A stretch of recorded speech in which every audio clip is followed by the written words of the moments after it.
Right, Colin, what's been going on?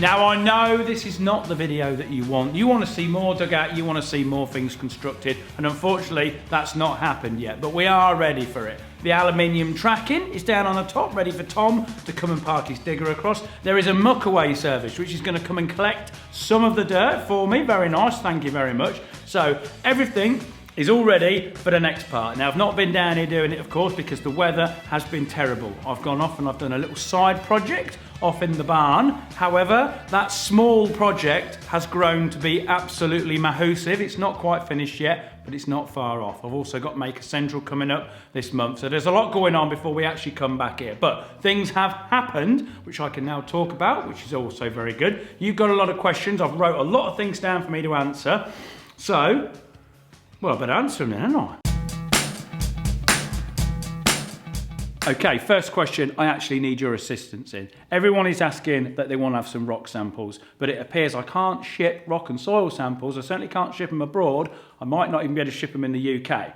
So, I need your assistance. If you work for a postal or a shipping company and you know a way around this, please let me know, because I've got myself a load of jars, I've had labels printed up, I've been hacking away at the rock face, and ColinFurze tunnel dirt does exist. Now, if you want to get your hands on one of these, the only place you will be able to get it is at Maker Central, which is at NEC 18th and 19th, Birmingham. Now, I don't know how many of these to make. There is a ticket link in the description. If you are going and you do want some ColinFurze dirt samples, please use that link, and then I'll know how many jars to fill up, because it's quite time consuming. And if only 50 people are going to want them, I don't want to fill up 200. And if only, you know, if I fill 200 up and 400 of you want them, then I'll need to know. I don't want anyone to come, turn up, want them, and they're not there. And also, I don't want to spend hours doing something that no one's interested in. So please, use the link in the description and I'll know roughly how many people want them. And then that is the only place at the moment you will be able to get ColinFurze tunnel dirt. But we're working on it. To pray of getting a hold of him, or if he bumped into something. You just didn't think he's going to be in America. Colin, why are the sockets so low? Okay, now all the sockets throughout the tunnel are about 150 mils, 6 inches off the ground, which is quite low. But there was a reason for that while we was working in there, is that we actually plugged the hydraulic pump, which is the thing that powered all the pin and all the winch and everything. That used to run on an extension lead into the nearest socket to where I was working, run back to the pump and back to the winch, so I could turn it on and off without having to get out the hole, walk across the tunnel, switch it off and then walk back again, because often I'd be covered in like sticky clay. I didn't want to spread that throughout the tunnel. So we had that quite low down. We didn't want cables lashing up the wall, so that's why they were quite low in there. Now these ones in here, although they have continued with the loaders, these aren't actually staying at this height. No! Now if we have a look under here, there is a massive excess of cable. Basically, there's going to be a workbench across the whole length of this end bit. There's a company called Boxo that make these wonderful drawers and stuff that you put all your tools in. They're going to come and kit it all out. Thank you very much. So obviously these need to go above those workbench height, you know, and there's no point having them down here. They'll be on cupboards, so that's no good. So these ones aren't staying, but the other ones are, because I quite like them at that height, if I'm honest with you. Now, another question you've got is about the cable. Colin, have you used black flex for your ring main? Yes, I have, and I know this is not correct, and it's 1.5 mil as well, which is even more incorrect, should be 2.5 mil. But just think, guys, bigger picture. This is not necessarily all going to stay like this. All these cables are quite easily accessible. You just pull all these little sideboards out, as you saw when I dealt with the flood over there, so it can all be dealt with. But think of this, bigger picture. When this whole thing is all finished, not just the garage, but the tunnel right down to the bunker, it's going to have its own electrical supply brought into it. Because at the moment, I've got a fuse board at the shed entrance, there's another fuse board at the bunker entrance. Just up there, I'm going to put a fresh one in, because my actual electric main and electric box coming into the house is not far up above that, so I'm going to drop a whole new cable in, and then it can have one fuse board to serve everything. And at that point, various bits of these can be changed. Some of it I might leave, because let's face it, nothing much is going to be plugged into half of it, a hoover at best. This was perfectly enough for that. So, but there's probably going to want to be a kettle or something down here, isn't there? Especially in the bunker. So we'll need something a bit more meaty for that. But I will keep it black though. I'll probably do 2.5 mil black, because I don't want to see grey cable coming up the side into these boxes, do they? That won't do. No. It might take a bit longer, about 7 minutes. I'm up here. I'm up in the air because today's sponsor is Air Up. Yes, this water bottle can help you drink more water by making it more tasteful and more fun. Because basically 80 to 90% of our taste is through our smell. And I know this because if someone hands me some food I'm not too sure about, I'll smell it, and if I don't like the smell of it, probably not going to like the taste of it. And that is the idea behind the Air Up bottle, which is available in lots of colours and different shapes and sizes. Now, we should all drink more water, up to 2 litres a day if possible. It's what our bodies are mostly made of. Our mental and physical performance craves it, but we don't, do it? Because, well, other drinks just taste better and a bit more interesting. But Air Up uses the science of retronasal taste to make you think that you're drinking a flavoured drink, but really, you're just drinking pure water. Okay, so you get the Sense Taste Pod, squeeze it into the rim here, and there are a lot of flavours. Wild berry, lime, pineapple, chocolate orange, just to name a few. So when you drink the water, you get the sensation of flavour from the pod, with the scent being right near your nose. Now, nothing mixes with the water doesn't pass through it, and each pod will last up to 6 litres of water. So this is a great way to cut out sugary drinks, and it's in seeing the benefits while seeing my kids using it, which made me reach out to them to sponsor a video. That's really nice. Yeah? Yeah. Which one's that? Bubblegum. Bubblegum. So then, if you want 10% on everything Air Up product you can buy, enter the code FURZE10 at the checkout, and that's what you'll get. Right, back to the questions, Colin. Colin, if you're driving a car on this, is a 3/4 plywood floor really fit for purpose? Well, there's sort of 2 answers to this question. The first part is that this bit might not ever have a car on it at all. The car lift, of course, is over there. It will come down, it will get turned around on its turntable, it will go back up again. It might never drive off that. Now, of course, if you do want to drive it off, to bring it to the side, because of course this room is perfectly big enough to have 2 cars in it, so you could fit 2 in here, then obviously it would need to support the weight of a car. Now, if I do end up doing that, what I might end up doing is taking this floor up, because this is 18mm thick ply, swap it for 12, and then put a layer of 6mm plate, checker plate, over the top of it, and that will be solid enough to hold the car. Now, there's also a garage floor company that's interested in doing something. I don't know yet what I'm going to do because I want to see what the final room looks like. Obviously, a dark floor, a dark room, might all be a bit dark. I might want to do stainless steel checker plate to match the DeLorean. Who knows? But there are the options. Now, this floor probably is going to get ripped up because there's that much damp and moisture coming out. Even with the dehumidifier running all the time, it's still got a bit muggy in here, and it's got a bit mouldy in patches. There was some carpet down here, which wasn't ever one of my questions, Colin. Why did you put carpet on? It was only an old carpet, just to kind of protect the floor when we did the next bit, but it kind of got a bit of damp and it made the mould worse. But once the room is done and it is all complete, and we won't get the condensation problem because everything will be covered in concrete, it won't matter then. The face of a 5 dice, there they are, and then go... So this rock face window, how exactly are we going to do that? Okay, we need to discuss this because there are many theories on how we are going to preserve this as a rock face. Now, the most common one seems to be put up some glass and fill the back up with it with resin and let it go off. But of course, I can see a few issues with this. You've got to get rid of all the bubbles, and also when resin goes off, it does emit a tremendous amount of heat. So is that going to crack the glass if you use a bit of Perspex? Is that going to kind of mist it and frost it up? So bubbles and heat is an issue with the resin. Of course, we could have like a double glazed unit sat in front of it.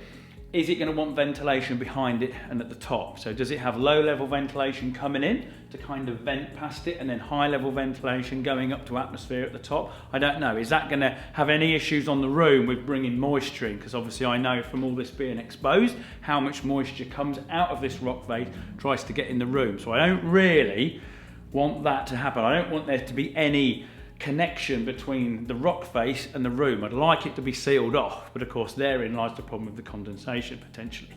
Now, I've not even kind of discussed this with the structural engineer yet, because obviously if we're going to leave a chuffing gret hole out the side of the wall, then we've got to have some sort of strength system above it. But I mean, I'm sure we can deal with that. It's, if anything, it'll just have to be a little bit smaller, but you know, we want it to be massive, don't we? We want to come round, and of course it wants to be lit up as well, so it's going to have a light behind it to light it up. Now, do we use that light as part of the anti-condensation? So is that light going to be like a heat lamp which keeps the area around it Is it a heat lamp, so the area behind the glass is kind of kept warmer, which stops it condensating? Because if it goes all the way around, if there's lamps underneath lighting up, that would help.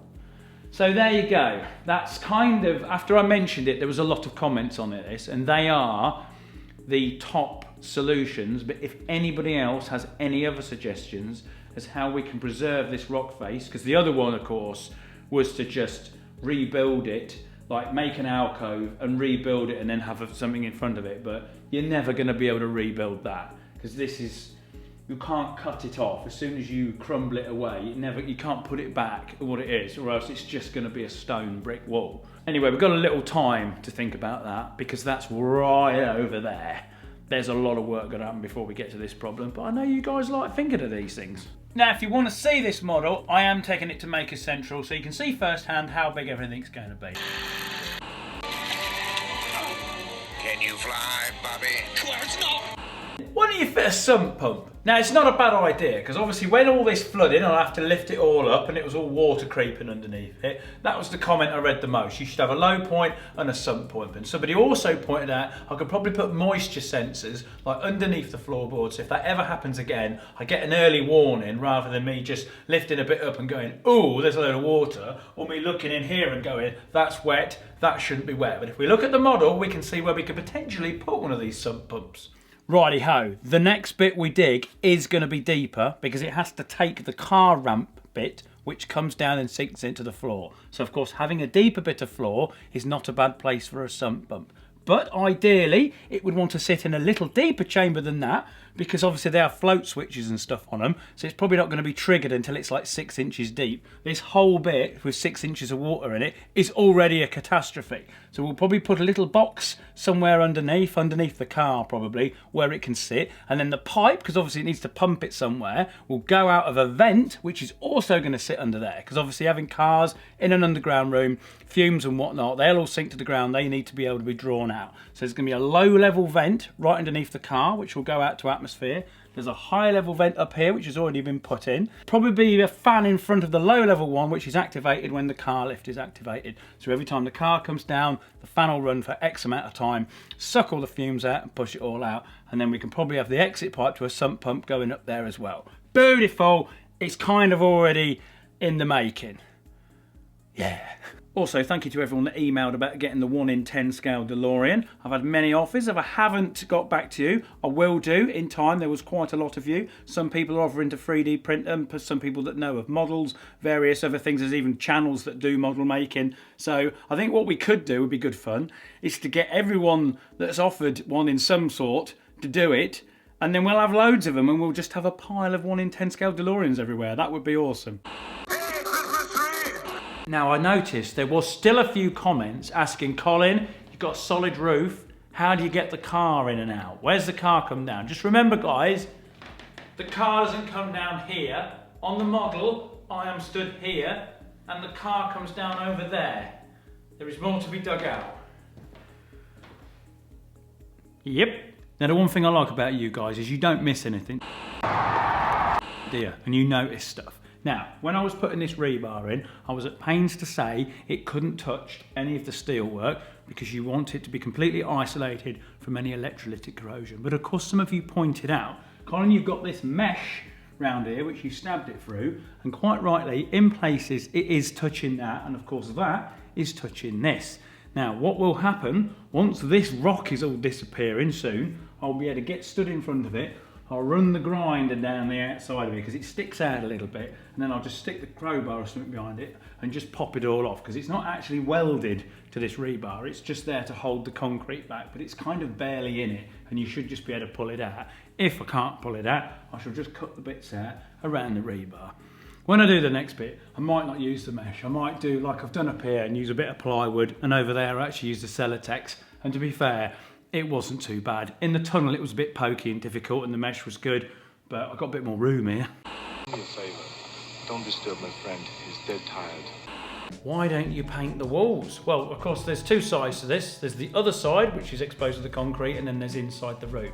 Now, the other side, I've done a video previously on rust. A little bit of a fine layer of rust actually protects the metal against the concrete because the two kind of react and then neutralise each other and cancel each other out. Now, if I was to paint the other side, I'd need to paint the whole thing really well because any scratches or any blemishes in that paint, basically the whole rust corrosive electricness would focus itself on that one point and then it would probably blow through, which is a little bit what happens on cars when you get like stone chips and stuff. So that's easy to just leave it, and then on the inside, normally I just clean it down, rub it down with a bit of WD-40, and that's enough. But of course, because this is taking a little bit longer to build and it is exposed to more damp and corrosive elements, Dinatrol, which is a company that makes anti-corrosive paints, they've sent me some rust converter spray, which I've tried on patches. It does convert the rust, but it kind of discolours it slightly, so I'm not too keen on that, because obviously normally rust converter, you spray it on and then you go over it with paint or primer, so it doesn't really matter if it changes the colour.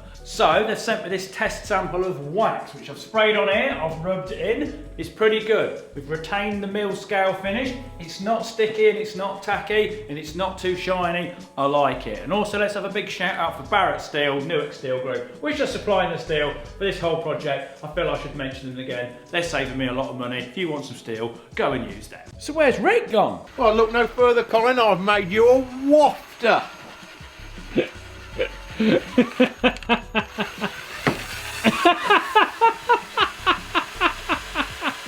Okay, so Rick is 64 this year, so he's obviously getting close to retirement age, and also he hates winters, and it was around about the beginning of November that he decided, kind of had enough of this, and it was a wise choice to be fair with the winter we've had. But anyway, he didn't say he wouldn't come back and help me at all, he just said he was 3 o'clock on a Friday. Now the tradespeople will understand this probably better than anyone else, because if you can put your head back into when we were plumbers, if somebody rang up at 3 o'clock on a Friday and said, Colin, can you go and do this job? You'd meet them with very little enthusiasm. So that is where Rick is. He's 3 o'clock on a Friday. So I have to imagine myself asking myself at 3 o'clock on a Friday, Rick, will you want to come and do X? Would he want to do it? Probably not. Essentially, he doesn't really want to do much at all, but he's quite happy doing that. Now, of course, while he's not been here, I've either been doing most of it myself, or of course, when it really is a two-person job, I've had Charlotte come and help me. And obviously when you've been working with your mate all the time, and then you go to work with your partner, there are certain things that you necessarily can't do, but have to be a little bit more cautious about. All right now. Oh. Colin! And then of course there's other things, like if Colin's super tired and struggling, and she's looking at you going, this is painful to watch, like me trying to undo this strap on this RSJ, and then me kind of losing my temper, and then she stepping down and doing it really easy. Got to eat humble pie every now and again, because if I'm not careful, it'll just be a funny story around the Christmas table. You go and get the guns, I drive the car. And then of course, finally, and most important, and the main question you all ask, how have you got permission to do all this? Is this legal? Okay, so in the UK, when you build something which is permanent, you need something which is called planning permissions, because I think in different parts of the world there's different things. I think in America it's called city approval, which I've noticed in some of the comments. So essentially here, what you're supposed to do is before you start building anything, you put your planning proposals into the council, and then they will review it, which says on the website it takes about 6 weeks. It normally takes a little bit longer. So you put your plans in, and then they will stick like posters and stuff up sometimes around the neighbourhood, which says like, this is what this person's going to do. If anyone's got any objections or anything, then they can obviously write in or whatever, there'll be a little thing on the poster so you can kind of object. And obviously they'll send letters out to all the neighbouring properties as well. So if I wanted to put an extension on the house, that was what happened. The neighbours would get letters, there'd be a thing outside, and then anyone who wants to complain about it or has got anything to say about it, not necessarily complain obviously, they can get in touch, and then of course the council will look at it and they will say, yes, it's a good idea, no, it's not a good idea. But the thing that they're mainly looking at is things like what impact it has on the neighbourhood. Is it in keeping with the neighbourhood? Does it cause any harm or anything like that? Now, luckily, tunnels are obviously underground, so they're not taking anyone's light. They don't really impact anybody. Obviously, the process of building them potentially could, but they don't really take that into consideration because, theoretically, that's only a temporary situation.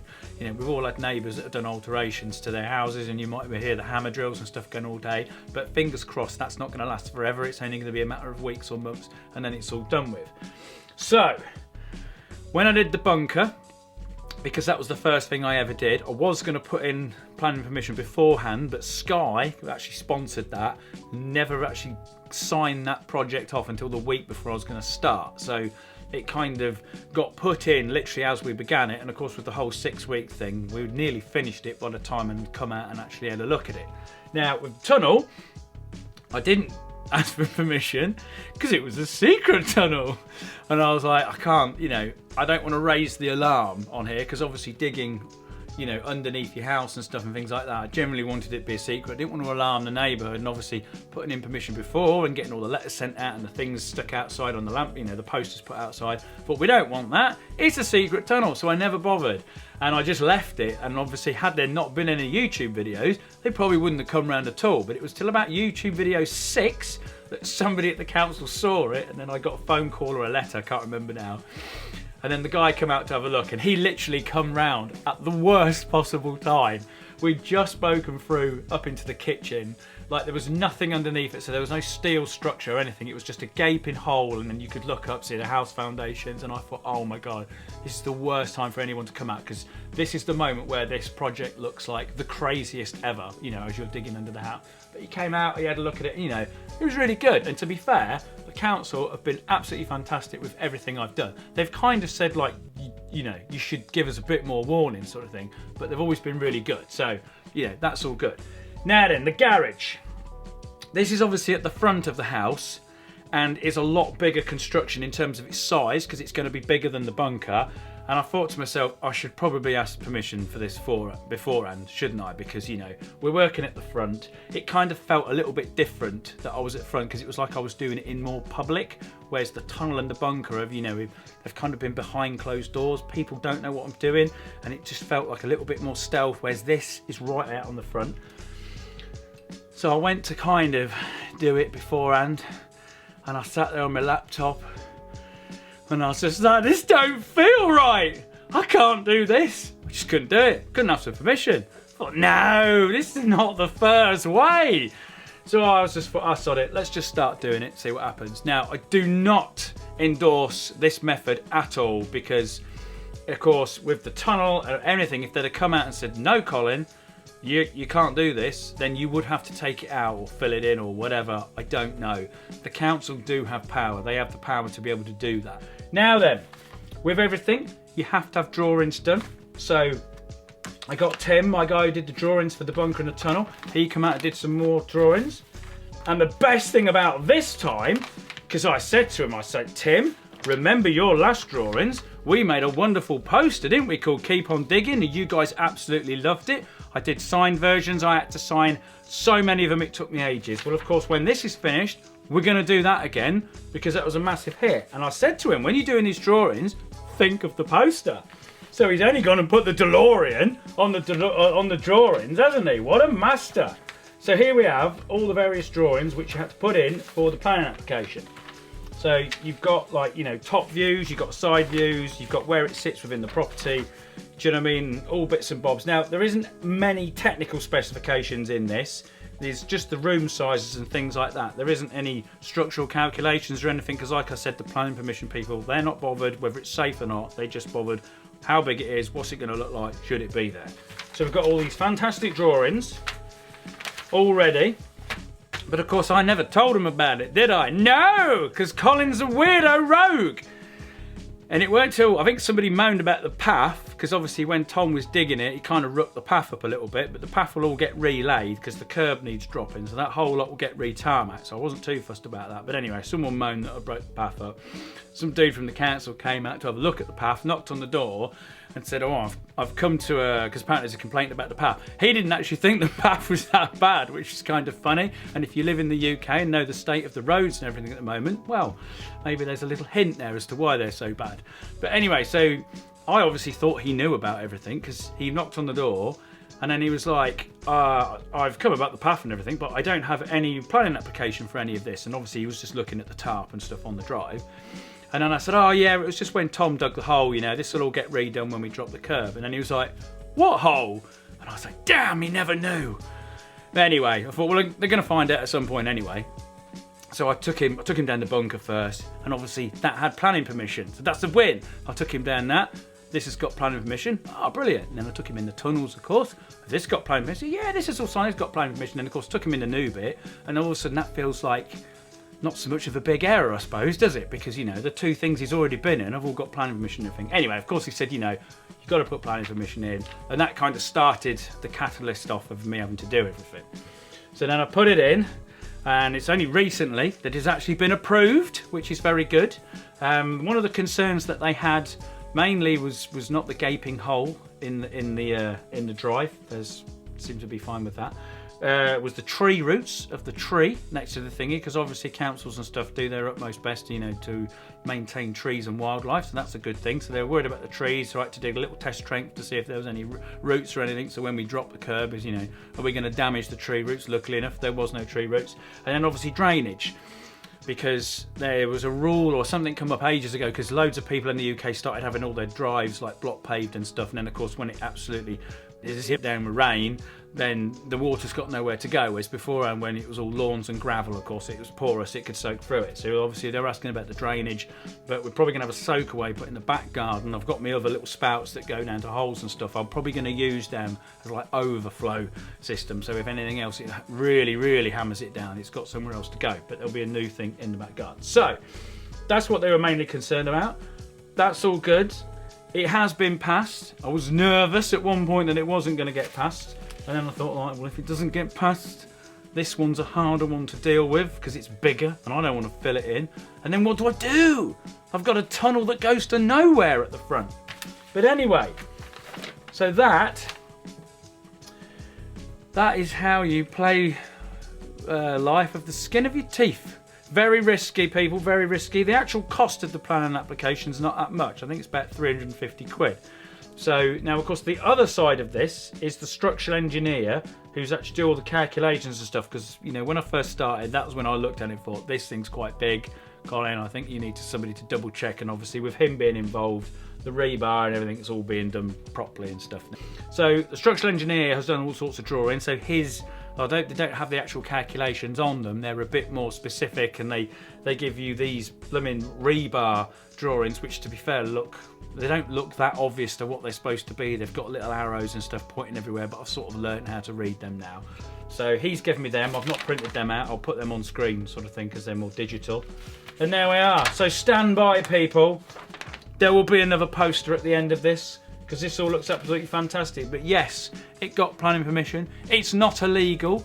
I don't know if illegal's the right word, but everybody seems to put that in the comments, so I've gone with that.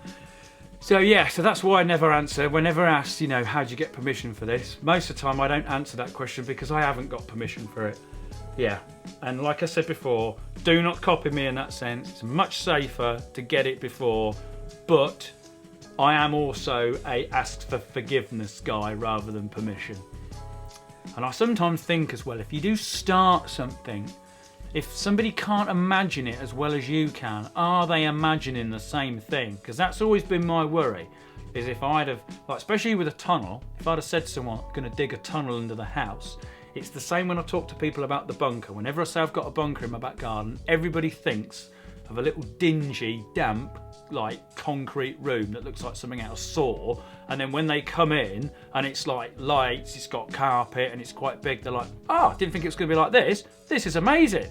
And that's always my worry, is that when I said I was going to dig a tunnel, are they going to think Great Escape, crawling along the mud with roots, everything, you know, hanging down? Is that what they're going to think? And they're going to say, no, you can't do that, Colin, that's ridiculous. Whereas, of course, you come in this and they're like, oh my God, this is epic. And there is not one person that has been down that and not thought it is absolutely fantastic. So there we go. Right. Is there anything else left in this video? Well, we'll see. I'm going to go and edit it now and then I'll get back to you. Nah, I think you're about done. Okay then, people. The little clips I've chucked in, the ones that are films, can you name the films? Stick them in the comments. A little bit of fun. Okay, I think that's all the main questions answered. I've just scrolled through the last video to check if there's any more. I think I've got it all covered. Also, I'd like to say thank you very much for the appreciation of the model. The model was definitely the hit of the last video. So many comments about the transitions from real life to model or model to real life. This generally has helped everybody visualise what's happening what's going to happen and everything like that, which is the whole purpose of it really, because you don't really see models nowadays, do you? It's all done on computers and whatnot. So, see people at Maker Central. For the jars of dirt, remember, get the tickets at the description so I know how many to make. Also, what do I charge for a jar of dirt? How much do people want to pay? I don't want to fleece people, but equally, you know, there's a bit of time to put in it. So, you know, put in the comments, what would most people want to pay for a jar of dirt? What is a reasonable price to ask? Right, subscribe. But then if you've got this far into the video, you probably have subscribed, because at the moment, editor Colin says it's looking at about late 20 minutes. Nearly 30 minutes. And obviously, if you're interested in drinking water, get the air up bottles. They are fantastic. My kids have been using them for 2 years. What a brilliant sponsor. Right, see you in the next. Oh, my screen's just gone dead. Or the yeah, the screen's good. It's all right. You can't see it, but I've got a little monitor screen. It's just gone dead. The small project that's turned massive, I'm hoping will be finished in the next couple of weeks, and that will be on the main channel. And there you are. I'll stop talking there, because yeah, half an hour. Come on, Colin, shut up.